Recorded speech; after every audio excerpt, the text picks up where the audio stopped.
Om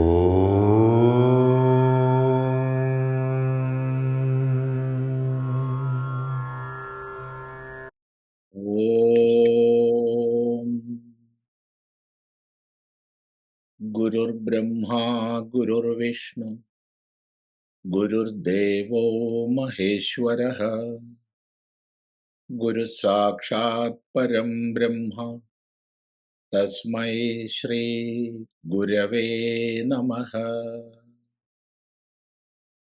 Om Sada Shiva Samarambham Shankaracharya Madhyamam Asmadacharya Paryandam Vande Guru Paramparam.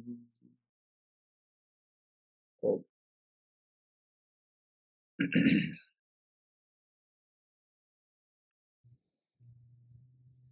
I'm very happy to see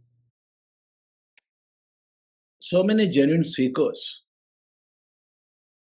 are here, join this online Bhagavad Gita studies. So let us enter into the study of Bhagavad Gita. As our Rajiji mentioned, this is not a monologue, not a preaching. We are sitting here to learn. So dialogues must happen. So you can ask whatever doubt you have, so that for that interactive session, we will have the last part. So in our last sitting, we had just an introduction, just like a bird's eye view of what Bhagavad Gita is. But the importance of Bhagavad Gita in the Vedic literature, and how it is a teaching of yoga,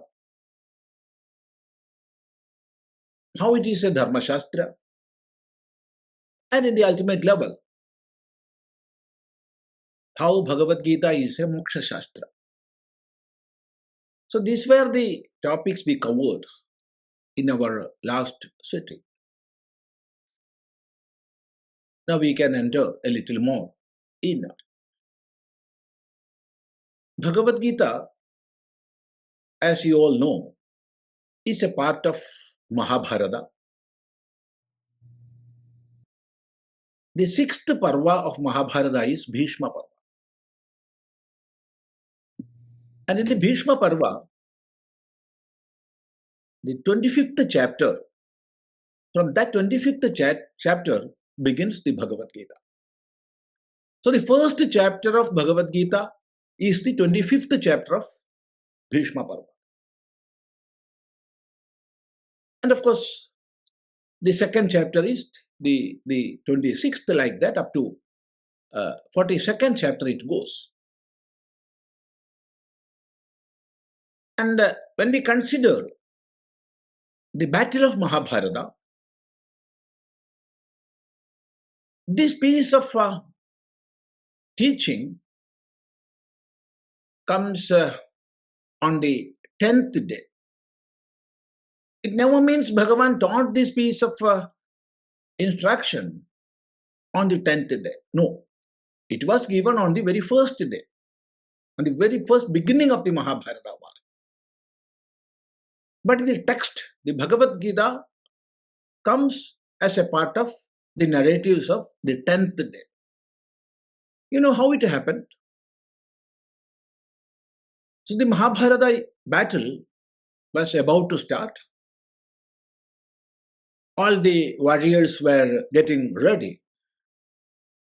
All these details are in the 5th Parva of Mahabharata, which is called the Udyoga Parva. And then the sage Bhagavan Vedavyasa approached Dhritarashtra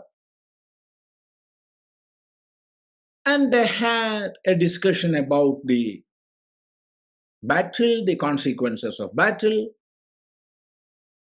things with that. And then Bhagavan Vedavyasa offered Dhritarashtra a divine vision, that an eye to see everything in the battlefield. With that eye, you can see all the happenings in the battlefield. Then Dhritarashtra said, no, no, no. I'm a blind man. I didn't see anything in the world. I do not have a concept of a form. So far I have not seen anything. So I don't want to see killings and deaths of my own kids and kin, my children, my relatives. I don't want that. But however, if somebody offers us something, even though we don't want, we will not let it loose. That is our psyche. If somebody is coming and saying, I will give a coffin to you, for you, we will accept because it is an offering. We are getting it free. So Dhritarashtra said, yes, of course, I want that, but you please give that to my minister, my companion. And as requested by Dhritarashtra, Bhagavan Vedavyasa gave that divine vision, that eye, to Sanjaya, who was the minister of Dhritarashtra. Not only the minister, a constant companion of Dhritarashtra, and in many ways a mentor of Dhritarashtra. So Sanjaya was equipped with that divine vision. Then there was an agreement between this Dhritarashtra and Sanjaya. What was that agreement? So Sanjaya will sit at one place and see the whole happenings of the battlefield. And as and when that occurs, he will narrate. He will give a running commentary of Mahabharata battle to Dhritarashtra. That was the condition. So the battle started. After all, when we see somebody fighting, we'll be involved, we'll get involved in that.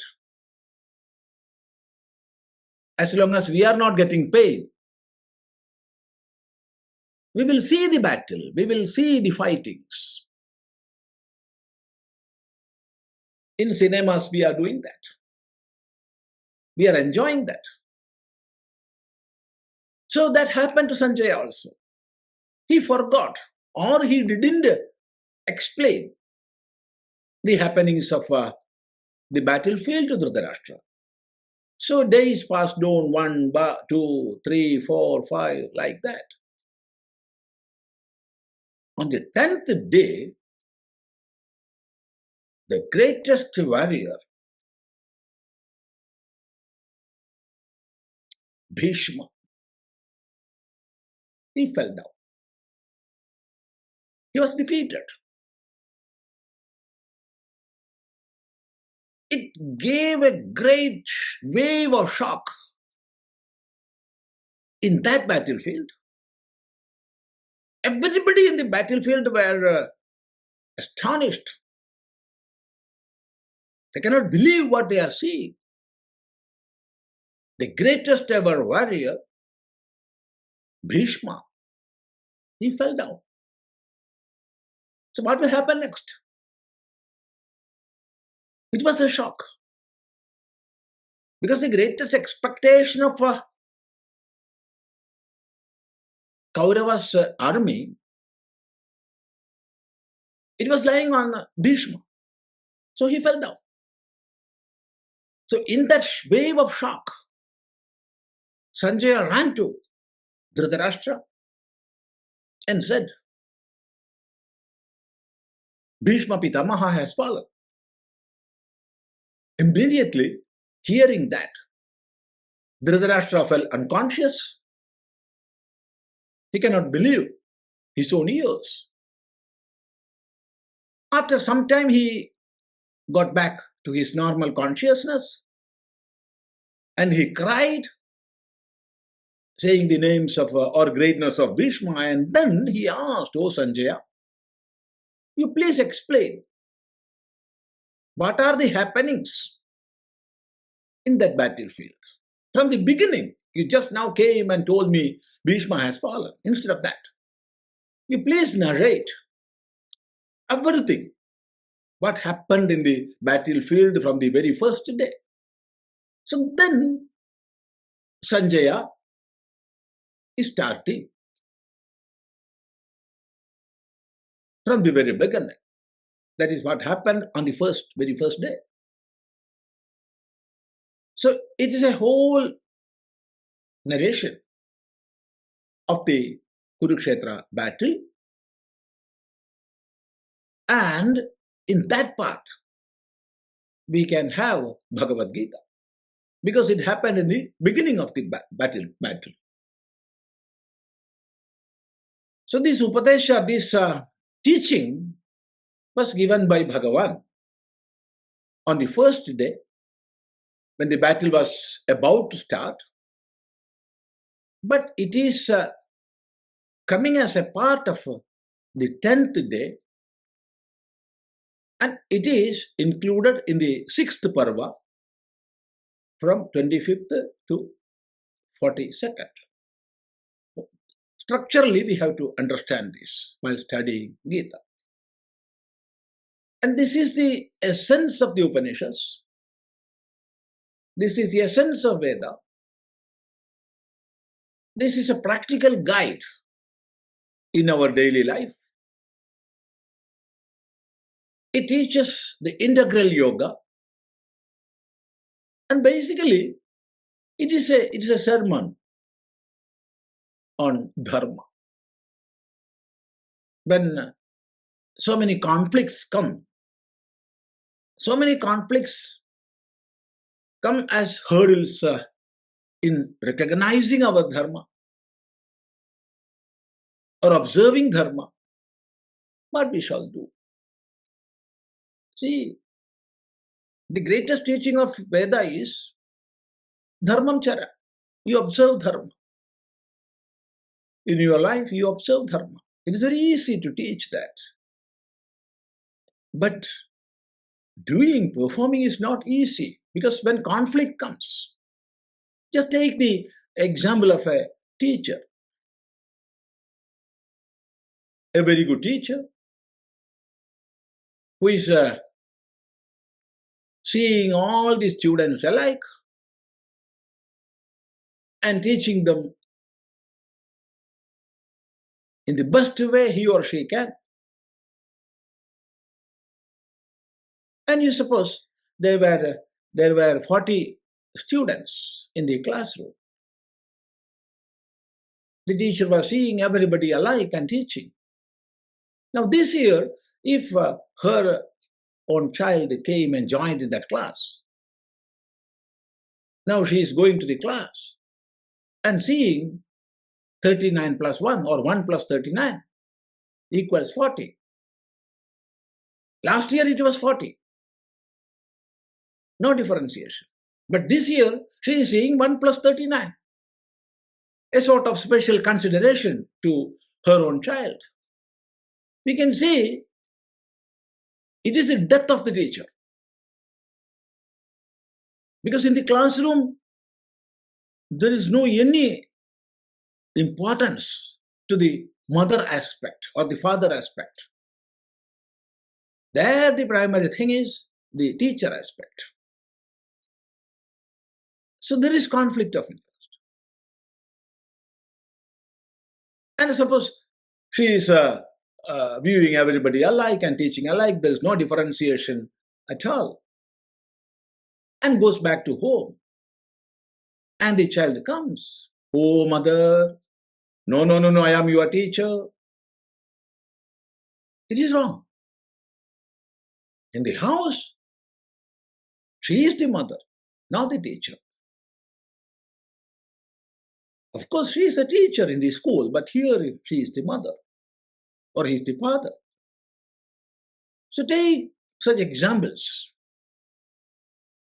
Many a times, so many conflicting moments comes as hurdle in recognizing dharma, in observing dharma, and therefore saying observe dharma is very easy affair, but not so in the practical life. So Arjuna was in such a situation. In our life, everybody's life, such a situation comes. It is here.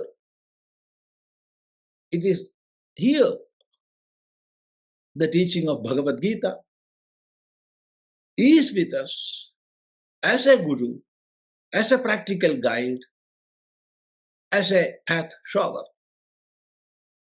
So in that light, we can learn Bhagavad Gita.